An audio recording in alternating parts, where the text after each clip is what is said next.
تمام قسم کی حمد و ثنا، تعریف، کبریائی، بڑائی اس اللہ خالق و مالک کے لیے جو ساری کائنات کا اکیلا خالق ہے، مالک ہے، رازق ہے، مشکل کشا ہے، حاجت روا ہے۔ وہ اللہ اولاد عطا کرنے والا، بارشیں برسانے والا، بیماروں کو شفا عطا کرنے والا، ساری کائنات کا اکیلا ہی وحدہ لا شریک ہے۔ اور اس ذات پر کروڑوں درود و سلام کا تعداد بے حد و حساب، امام الانبیاء، امام الہدیٰ، جناب محمد الرسول اللہ صلی اللہ علیہ وآلہ وسلم کی ذات اقدس پر، جنہیں اللہ تبارک و تعالی نے تمام جہانوں کے رحمت للعالمین بنا کر بھیجا۔ مختصر حمد و ثنا، درود و سلام کے بعد ایک موضوع جو کچھ خطبوں سے قبل چل رہا تھا،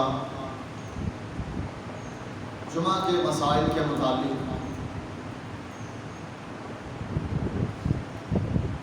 اس کا بقیہ حصہ انشاءاللہ العزیز آج کے خطبے میں بیان کروں گا۔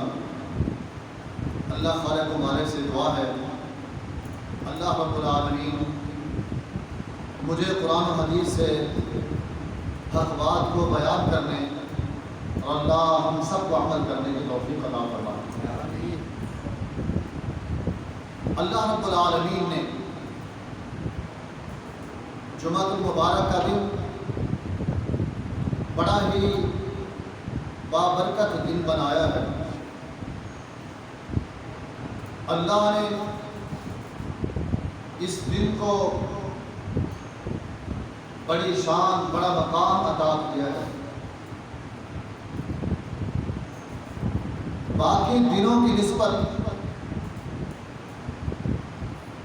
اس میں نیکیوں کا اجر و ثواب بھی زیادہ ہے، اور اللہ نے اس دن کے اندر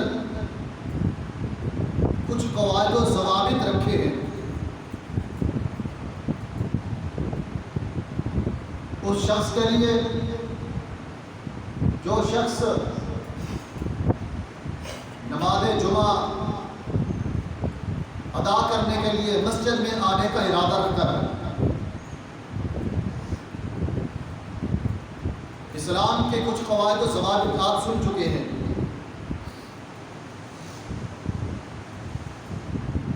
ان قاعدہ قانون میں سے ایک بھی اللہ رب العالمین نے ایسا قاعدہ قانون نہیں بنایا اگر وہ شخص نہ کرے تو اجر و ثواب سے محروم ہو جائے گا، قطعاً نہیں۔ اللہ نے ہر ایک قواعد و ضوابط کے اندر اجر و ثواب رکھا ہے۔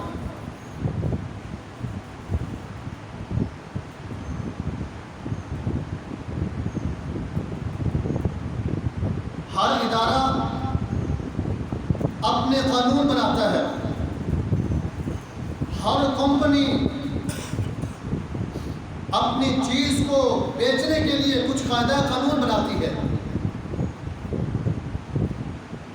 اگر آپ اس ادارے اور اس کمپنی کے قاعدہ قانون کے مطابق چلو گے تو کامیاب ہو جاؤ گے، نہیں چلو گے تو ناکام ہو جاؤ۔ یہ تو دنیا کی مثالیں ہیں۔ دین کے معاملے کے اندر بھی اللہ رب العالمین نے کچھ قواعد و ضوابط بنائے ہیں۔ اپنی منمانیاں، اپنی مرضیاں اللہ نے ختم کر دی ہیں۔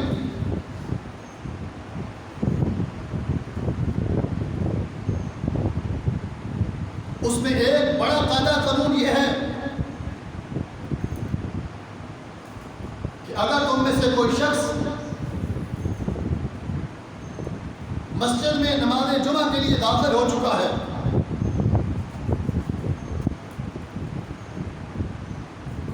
خطبہ جمعہ سے قبل آیا یا یا آخری لمحات کے اندر پہنچا، مسجد میں داخل ہوتے ہی اس پر یہ ذمہ داری لاگو ہو جاتی ہے کہ وہ اپنی زبان پہ کنٹرول کرے، خاموشی اختیار کرے، اپنی زبان پہ کنٹرول کرے، خاموشی اختیار کرے۔ مسجد سے باہر، گلی محلے میں، گھر میں، بازاروں میں جتنا مرضی بولتے رہو، لیکن اللہ نے مسجد کا ادب و احترام، قاعدہ قانون، جمعۃ المبارک کے دن کا خطبہ جمعہ کے دوران اللہ نے خاص اپنے بندے کو ایک قاعدہ قانون عطا کیا ہے۔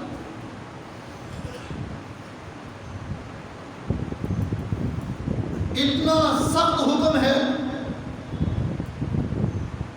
مسجد میں پاؤں رکھا، آ کے خطبہ جمعہ کے لیے بیٹھ چکے ہو، امام منبر پہ کھڑا ہے، تم بیٹھتے ہوئے نماز جمعہ کے سلام پھیرنے تک خود بھی کوئی حرکت نہیں کر سکتے، اپنے قریب والے ساتھی کو بھی آپ منع نہیں کر سکتے کہ خاموش ہو جائے۔ اتنا سختی سے اسلام نے پابندی لگائی ہے۔ ہم کیا کرتے ہیں؟ مسجد میں داخل ہوتے ہی ٹوٹیوں پہ اور آگے آگے مسجد کے حال میں باتیں کرنا، آپس میں شور کرنا عادت بن چکی ہے۔ اللہ رب العالمین نے سختی سے منع کیا۔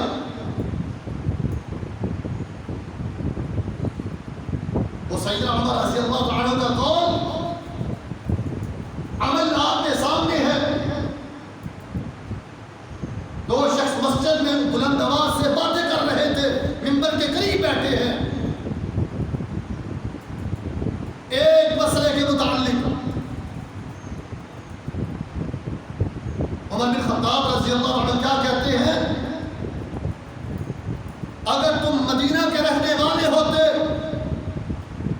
ایسی سزا دیتا تو تم یاد رکھتے کہ مسجد کے اندر بیٹھ کے کس طرح بلند آواز سے گفتگو کی جاتی ہے۔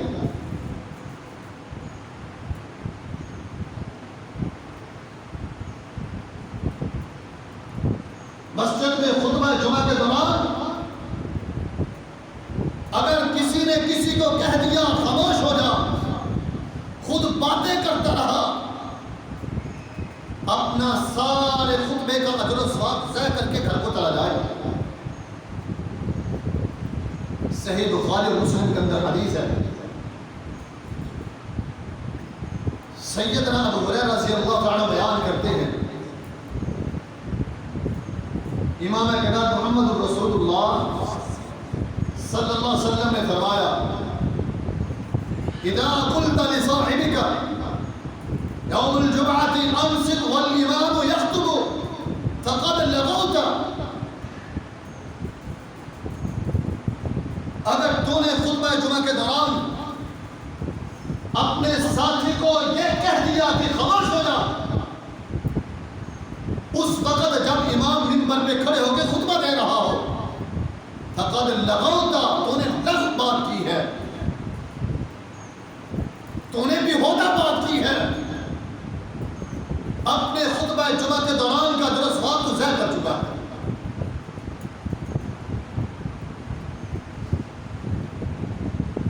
یقین نہیں آتا تو دیکھو، ایک صحابی نے خطبہ جمعہ کے دوران یہ اعلان کیا اور اس کے لیے یہ گارنٹی مل گئی کہ تیرا اجر و ثواب ضائع ہو چکا ہے۔ ابن ماجہ کے اندر حدیث آتی ہے، سیدنا ابی بن کعب رضی اللہ عنہ کہتے ہیں، امام کائنات کا دور ہے، رسول اللہ صلی اللہ علیہ وسلم منبر پہ کھڑے خطبہ جمعہ ارشاد فرما رہے ہیں،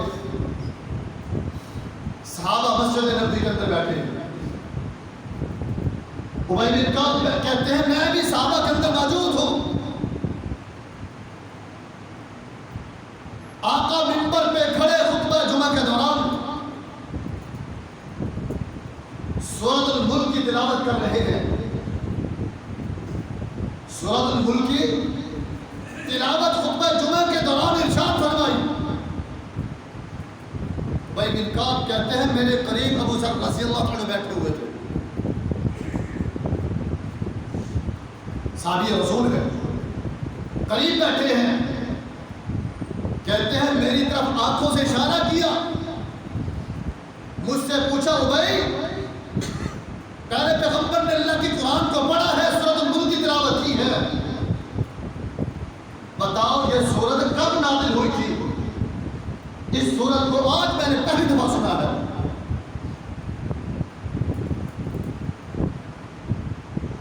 ابی بن کعب رضی اللہ عنہ کہتے ہیں آنکھوں سے اشارہ کر کے کہتے ہیں ابو ذر خاموش ہو جا.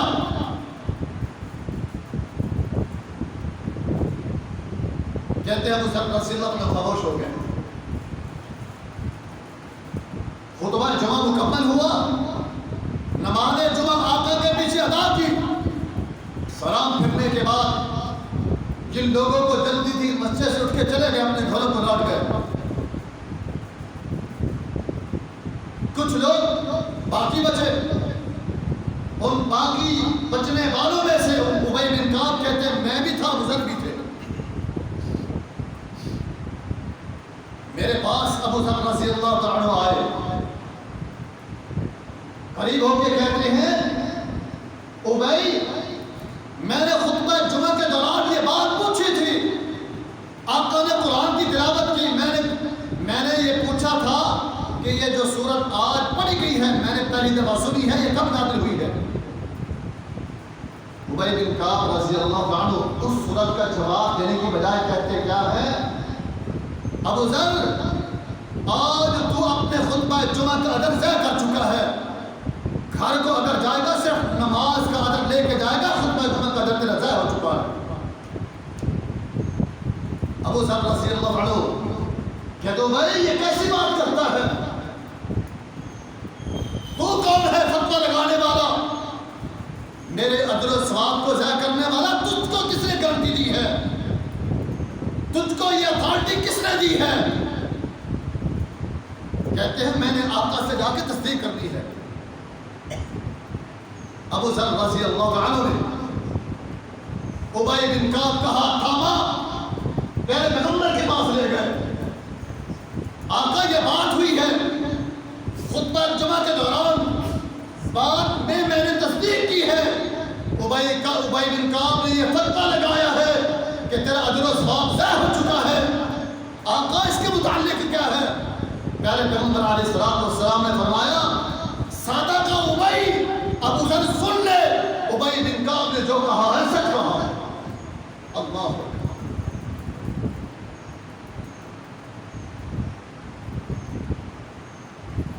اور مسجد کو کچھ نہیں سمجھا جاتا. اس جمعہ المبارک کی گھڑی کو ایک قیمتی گھڑی سمجھ کر بیٹھا کرے.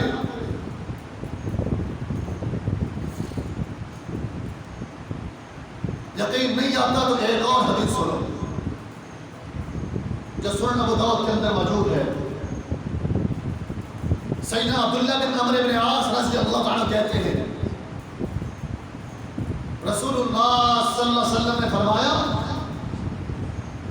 جو شخص جمعہ کے دن غسل کر کے خوشبو لگا کے اچھے کپڑے پہن کر مسجد میں آتا ہے, لوگوں کی گردنوں کو نہیں پھلانتا اور خطبہ جمعہ کے دوران کوئی بےہودہ حرکت نہیں کرتا, اللہ رب العالمین اس کو ایک جمعہ سے لے کر دوسرے جمعہ تک 7 دنوں کے اپنے بندے کے گناہوں کو معاف کر دیتا ہے.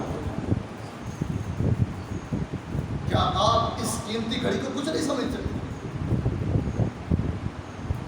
اللہ کے ہاں بڑی قدر و قیمت ہے. ایک جمعہ توجہ کے ساتھ سن لینا 7 دنوں کے گناہوں کا کفارہ بن جاتا ہے.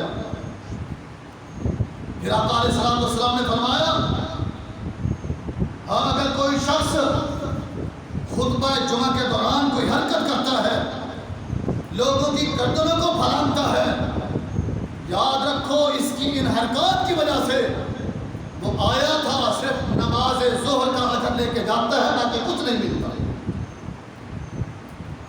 7 دنوں کے گناہوں کا کفارہ ضائع ہو چکا ہے۔ اللہ اکبر۔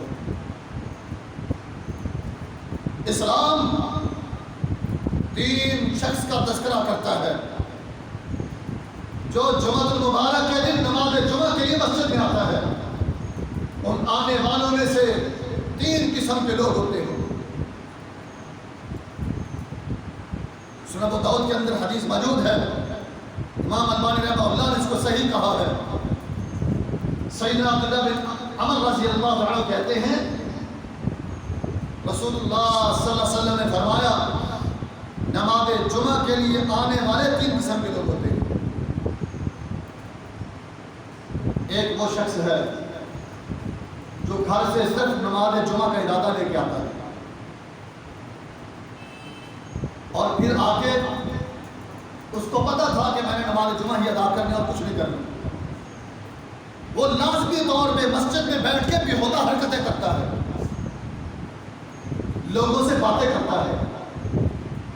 اور دوسرا وہ ہے جو صرف دعا کی نیت سے آتا ہے کہ مسجد میں جاؤں گا، جمعہ کا دن ہے، دعا کروں گا، اللہ چاہے اس کی دعا کو قبول کر لے چاہے رد کر لے۔ تیسرا وہ شخص ہے جو جمعہ کے لیے حاضر ہوتا ہے، مسجد میں آ کے خاموشی اختیار کرتا ہے، پرسکون بیٹھتا ہے اور خطیب کا خطبہ جمعہ توجہ کے ساتھ سنتا ہے، لوگوں کی گردنوں کو نہیں پھلانگتا، کسی کو تکلیف نہیں دیتا۔ اب ذرا سنو آقا نے کیا فرمایا، فرمایا تیسرا شخص ہے جس نے توجہ کے ساتھ سارا کام مکمل کیا، اللہ اس بندے کو اس عمل کی وجہ سے 10 دنوں کے گناہ معاف کر دیتا ہے۔ کتنے دنوں کے؟ اللہ 10 دنوں کے گناہ معاف کر دیتا ہے۔ اتنا بڑا اجر و ثواب، توجہ کے ساتھ بیٹھا کرے، صرف ایک جمعہ اتنا عمل کر لینا۔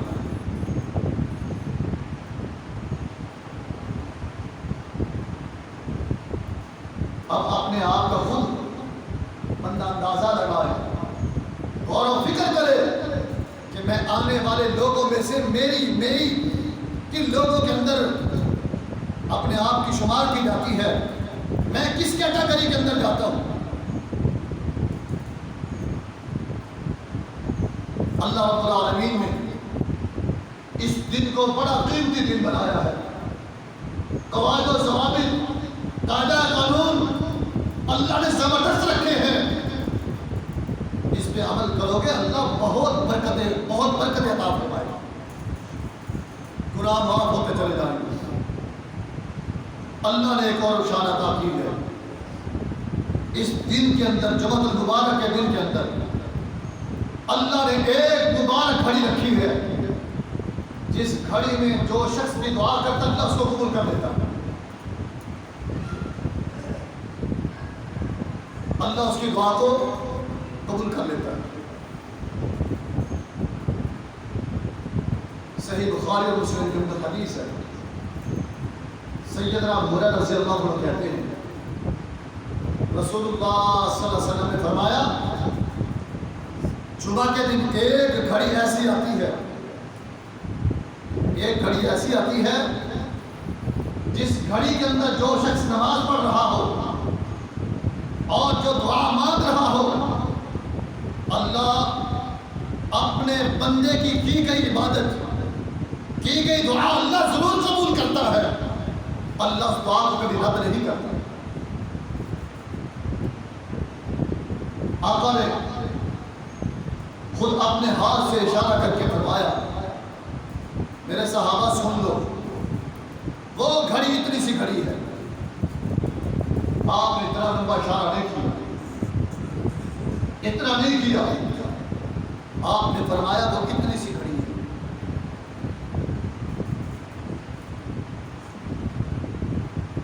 اور اس مسئلے کے اندر مختلف احادیث رسول موجود ہیں۔ صحیح مسلم کے اندر ایک حدیث آتی ہے، وہ گھڑی کے متعلق ذرا سوچنا کہ اللہ نے وہ وقت کون سا دیا ہے جمعہ کے دن کہ جس دن بندہ جس گھڑی میں بیٹھ کے دعا کرے اللہ اپنے بندے کی دعا قبول کرے۔ سیدنا ابو موسیٰ اشعری رضی اللہ تعالیٰ کہتے ہیں رسول اللہ صلی اللہ علیہ وسلم نے فرمایا وہ مبارک گھڑی امام کے منبر پر بیٹھنے سے لے کر نماز کے ختم ہونے کے درمیان کی ہوتی ہے۔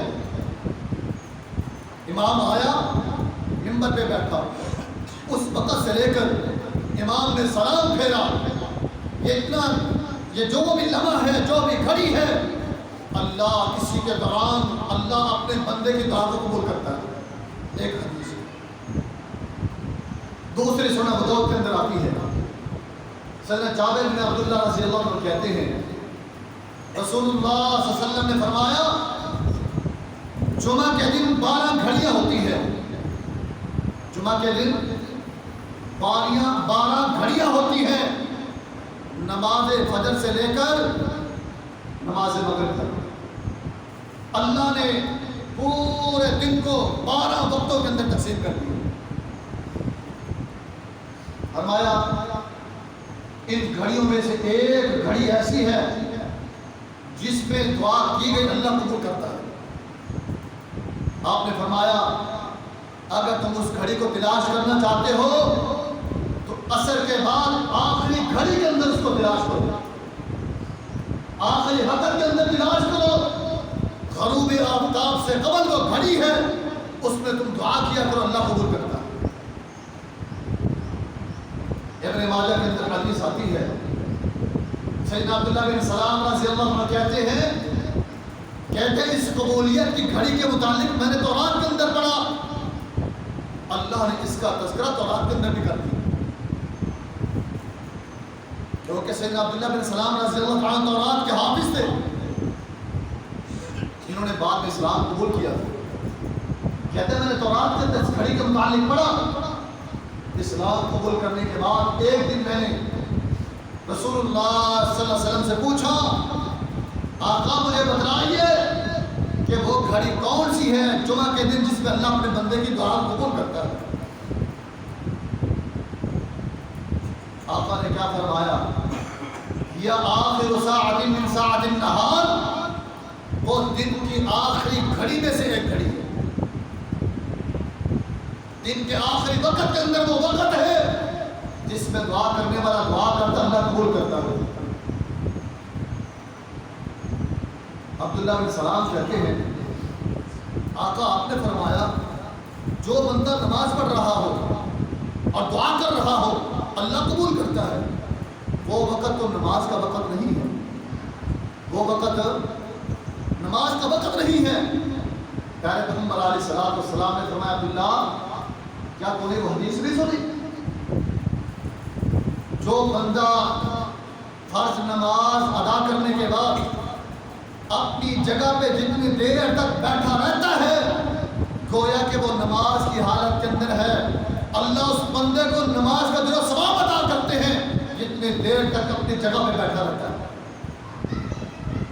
وہ نماز میں تھا، بیٹھا ہے، دعائیں کر رہا ہے، اللہ نماز کا بھی جو ثواب ادا کرتا ہے اور اپنے بندے کی دعا کو بھی قبول کرتا ہے۔ زاد المعاد کے اندر آتا ہے ایک دن صحابہ جمع ہوئے، جمع ہو کے اس گھڑی کے متعلق تبصرہ کرنے لگے کہ آخر وہ گھڑی کون سی ہے، اس کو تلاش کرے وہ کون سی ہے۔ کہتے ہیں صحابہ آپس میں تبصرہ کرتے کرتے اس نتیجے میں پہنچے کہ دعا کی قبولیت کی گھڑی جو ہے وہ نماز عصر کے بعد سے لے کر مغرب تک ہے، اس گھڑی کے دوران بندہ جو بھی دعا کرتا اللہ قبول کرتا۔ اور باقاعدہ طور پہ حافظ ابن حجر اسقلانی رحمہ اللہ نے فتح الباری کے اندر یہ دعا کی قبولیت کی گھڑیوں کا تذکرہ کیا۔ انہوں نے اس کے متعلق 40 اقوال ذکر کیے، 40 اقوال۔ ان اقوال میں سے ایک قول یہ ذکر کرتے ہیں، لوگوں سن لو، اللہ رب العالمین نے اس دعا کی قبولیت کی گھڑی کو، جمعہ کے دن کو جو گھڑی آتی ہے، جس طرح اللہ نے لیلۃ القدر کی رات کو مخفی رکھا ہے، اللہ نے اسی طرح اس گھڑی کو بھی مخفی رکھا ہے۔ اللہ نے اسی طرح اس گھڑی کو بھی مخفی رکھا ہے، اور جس طرح تم لیلۃ القدر کی رات کو تلاش کرتے ہو، اسی طرح جمعہ کے دن بھی مختلف اوقات میں دعا کرتے رہا کرو، ہو سکتا ہے کسی گھڑی میں اللہ اپنے بندے کی دعا کو قبول کر دے۔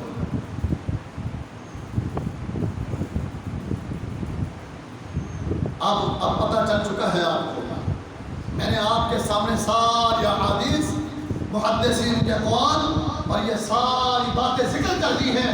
محترم بزرگوں بھائیوں، اس دن کی گھڑی کو کبھی بھی ضائع نہ کیا کرو، اللہ سے دعا کیا کرو، اللہ ضرور قبول کرے گا، اور جو مانگو گے اللہ ضرور عطا کرے گا۔ اللہ نے اس دن کو کتنا زبردست خوبصورت بنایا، کتنا بڑا اجر و ثواب والا بنایا۔ عام دنوں کے اندر جتنی مرضی اللہ کے قرآن کی تلاوت کرتے رہو، اللہ اپنی مرضی سے اپنے بندے میں اجر و ثواب عطا کرتا ہے، لیکن جمعہ المبارک کا دن آ جائے، سنیے اللہ نے کتنا درجہ دیا جمعہ کے دن کو۔ جمعہ کے دن تم اللہ کے قرآن کی سورتوں میں سے سورۃ الکہف کی تلاوت کیا کرو۔ کس سورت کی؟ سورۃ الکہف 15ویں پارے کے درمیان سے شروع ہوتی ہے اور 16ویں پارے کی ابتدا کے اندر 2 اوراق کے بعد ختم ہو جاتی ہے۔ اس سورت کو پڑھا کرو، خود رسول اللہ صلی اللہ علیہ وسلم پڑھا کرتے تھے، آپ نے باقاعدہ اس کا اجر و ثواب بتایا ہے۔ آپ کے پاس موبائل موجود ہے، نیٹ والے موبائل تک سسٹم موجود ہے، اپنے موبائل میں سے اللہ کے قرآن کو نکالو، سورۃ کہف کو پڑھا کرو، کتنا اجر و ثواب ہے۔ صحیح الجامع کے اندر حدیث ہے، سیدنا ابو سعید خدری رضی اللہ عنہ کہتے ہیں، پیارے پیغمبر علیہ الصلوۃ والسلام نے فرمایا، جس شخص نے جمعہ کی رات سورۃ کہف کی تلاوت کی، سورۃ کہف کی تلاوت کی، اللہ اس بندے کو جہاں بیٹھا ہے تلاوت کر رہا ہے، اس جگہ سے لے کر بیت اللہ تک یہ جتنی بھی مسافت بنتی ہے، اللہ اتنا لمبا اپنے بندے کو نور عطا کر دیتا ہے۔ اللہ کیا کرتا ہے؟ اپنے بندے کو نور عطا کر دیتا ہے۔ ایک حدیث دوسری صحیح الجامع کے اندر امام البانی رحمہ اللہ نے صحیح کہا، آقا علیہ الصلوۃ والسلام نے فرمایا، جو شخص جمعہ کے دن سورۃ کہف کی تلاوت کرے گا، سورۃ کہف کی تلاوت کرے گا، اللہ اس بندے کو اگلے جمعے تک نور عطا کر دے گا۔ اللہ کیا عطا کرے گا؟ اگلے جمعے تک اپنے بندے کو نور عطا کر دے گا۔ اب محترم بزرگوں بھائیوں، گھر کے اندر یہ رواج بناؤ، عادت اپناؤ خود کی، بچوں کی، کہ جمعہ کے دن سورۃ کہف کی تلاوت لازمی کرنی ہے اور سب نے کرنا، تاکہ اللہ رب العالمین اپنے بندے کو یہ چیز عطا کر دے۔ آئیے اگلا عمل، نماز جمعہ کا وقت، نماز جمعہ کا وقت ہو چکا، مسجد میں داخل ہونے والا آتا ہے، گھر میں بیٹھا رہا، دکان میں بیٹھا رہا، کام کاج کے اندر مصروف رہا، سستی پہ سستی کرتا چلا گیا، ابھی وقت نہیں ہوا، 5 منٹ ہے، 10 منٹ ہے، نماز کا وقت ہونے والا ہے، جلدی تیاری کر کے مسجد کے اندر آتا ہے۔ اب آنے والا شخص نماز جمعہ کو کیسے پائے گا؟ نماز جمعہ کو کیسے حاصل کرے گا؟ اس کے اجر و ثواب کو کیسے لے گا؟ آئیے ذرا احادیث رسول سنیے۔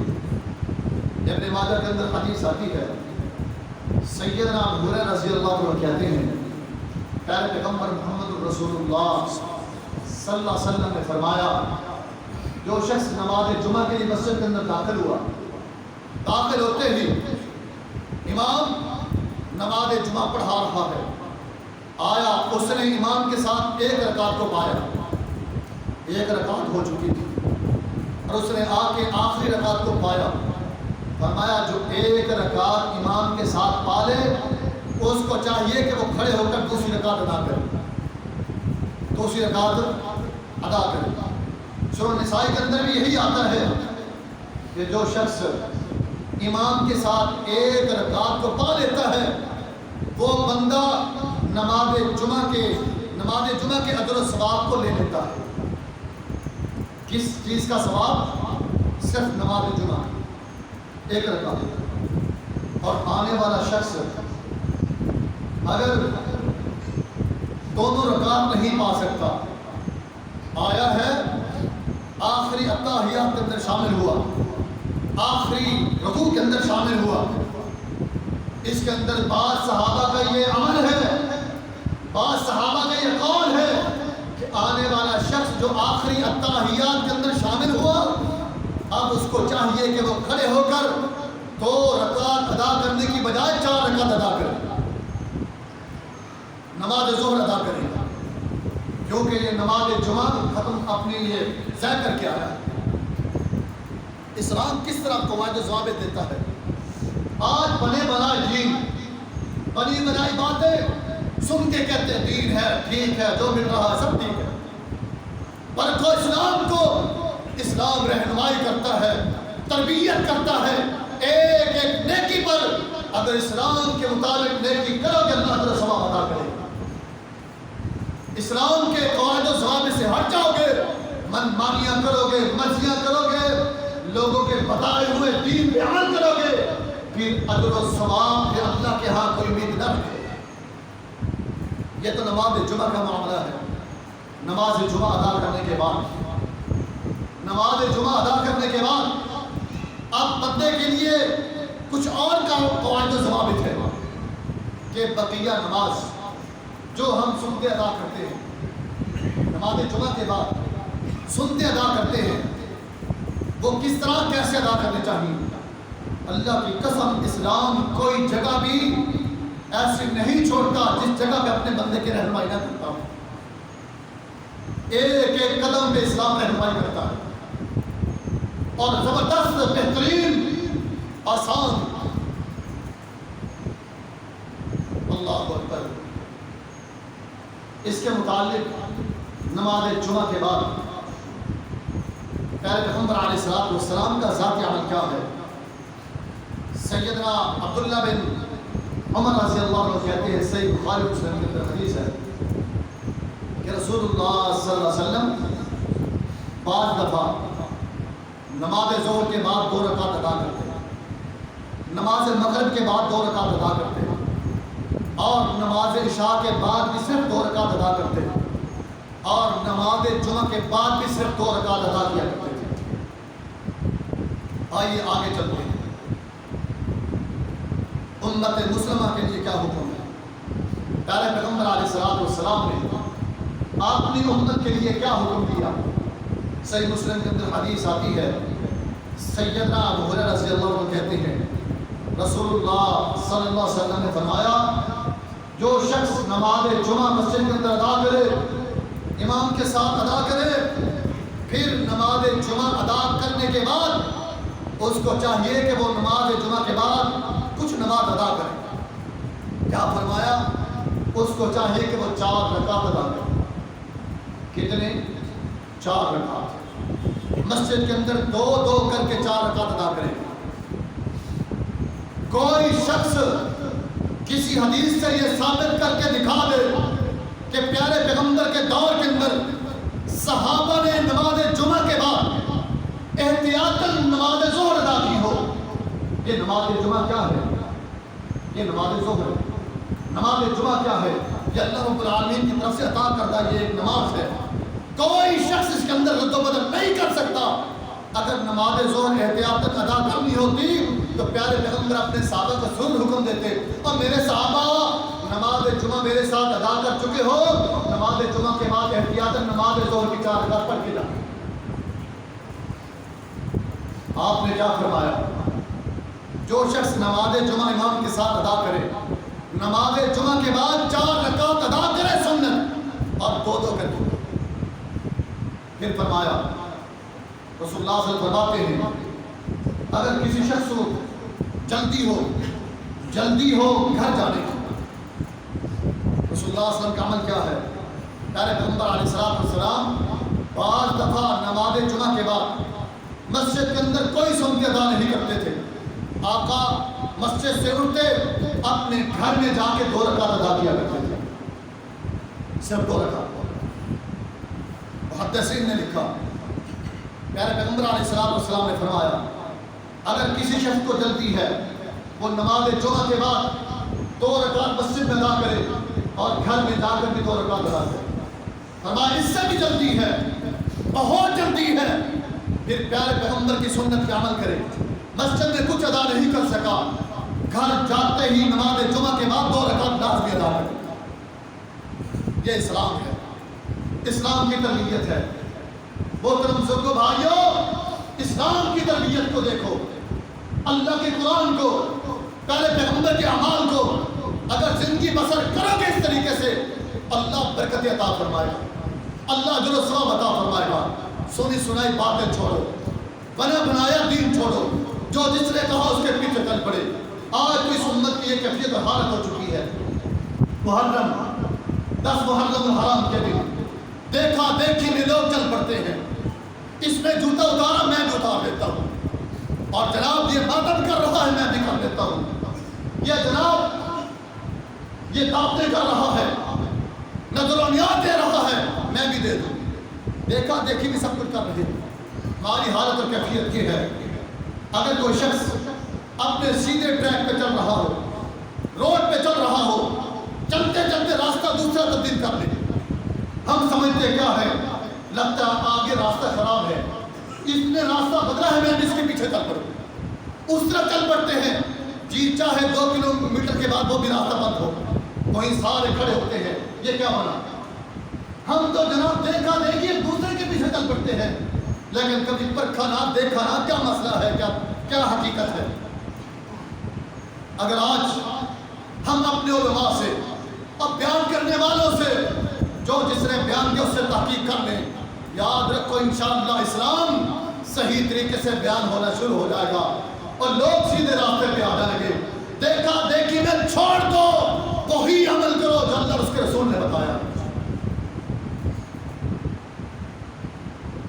آج محرم الحرام کے دنوں کے اندر میں نے پچھلے جمعے کے اندر یہ بات کی تھی خطبے کے اندر کہ جتنا اس سال صحابہ کو برا بھلا کہا گیا، کوئی ایسا سال زندگی کے اندر نہیں دیکھا کہ کسی زندگی کے اندر صحابہ کو ایسی باتیں کی گئی ہوں۔ پھر باقاعدہ طور پہ ان کو تحفظ دیا جاتا ہے۔ اور محترم بزرگوں بھائیوں، اللہ کے واسطے ان لوگوں کے پیچھے نہ چلو جو صحابہ کو برا بھلا کہتے ہیں، ان صحابہ کے ان لوگوں کے دین کو نہ مانو جو صحابہ کو سریعام گالیاں دیتے ہیں۔ قطعاً نہیں، اللہ اور اس کے رسول کے پیچھے چلو، صحابہ کی عظمت کو دیکھو، صحابہ کی رفعت کو دیکھو، مقام کو دیکھو، ان کی عزت ادب و احترام کرو۔ اگر آج کرو گے اللہ عزت عطا کرے گا، اللہ درجہ عطا فرمائے گا۔ یہ سارا دین پیارے پیغمبر سے سن کے ہم تک کس نے پہنچایا؟ کس نے پہنچایا؟ صحابہ نے پہنچایا، صحابہ کے ذریعے آئے۔ پھر آج صحابہ کو برا برا کہنے والے ان کے پیچھے چل کے دیکھا دیکھی میں سب کچھ کر رہے ہو۔ اللہ کے لیے اللہ کے دین کو اپناؤ، دیکھا دیکھی سب کچھ چھوڑو، اللہ کے دین پہ آ جاؤ، سیدھے راستے پہ۔ اللہ انشاءاللہ دنیا بھی بدل دے گا، آخرت کا دن بھی اللہ نجات عطا کر دے گا۔ اللہ سے دعا ہے اللہ عمل کی توفیق عطا فرمائے۔ وما علینا الا البلاغ۔